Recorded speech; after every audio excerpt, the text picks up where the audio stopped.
Hi, this is Mike from Kosmic Sound. Today we're going to be looking at the Mixtrack, a new controller from Numark, which is aimed at your entry-level DJ.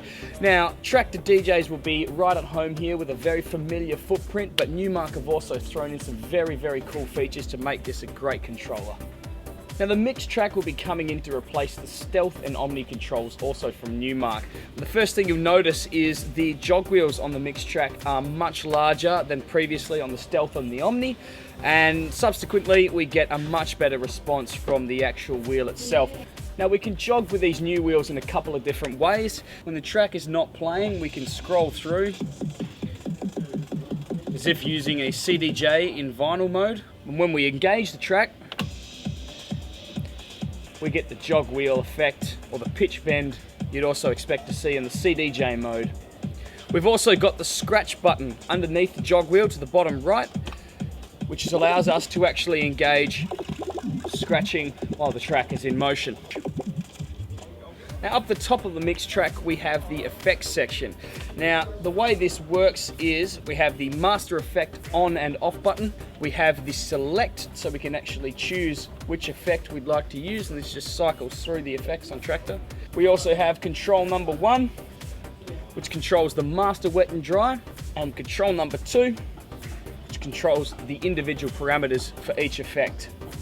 Now directly above the effects section we also have some kill switches and a brand new view button. The view button will allow you to blow up the screen so you can have a look at all your tracks much easier and browse through them and select what you're looking for with ease.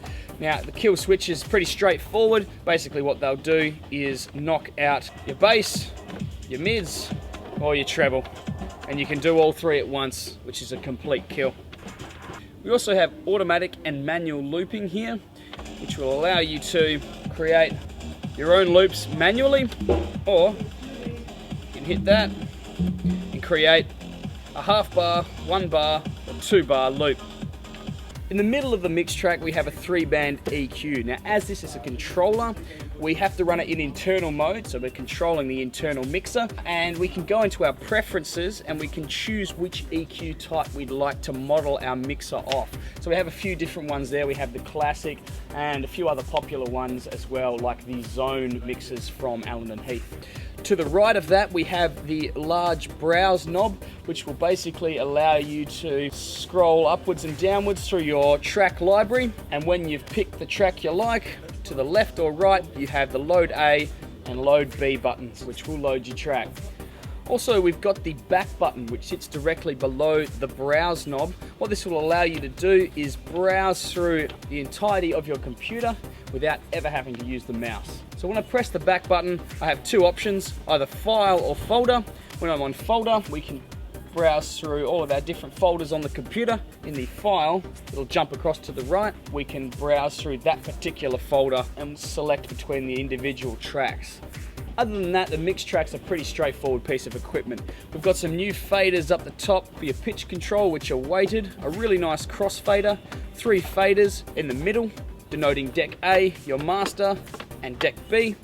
And keeping in the tradition of Numark's transport control, we have the sync button, cue, play or pause, and the stutter function. So that pretty much wraps up the Numark Mixtrack. It's a really nice controller with some great new features like the larger jog wheels and weighted faders. But for those who want that really cheap way to get that great tactile response, this is the way to go. It takes the cake over the Numark Stealth control, so come down and check one out today.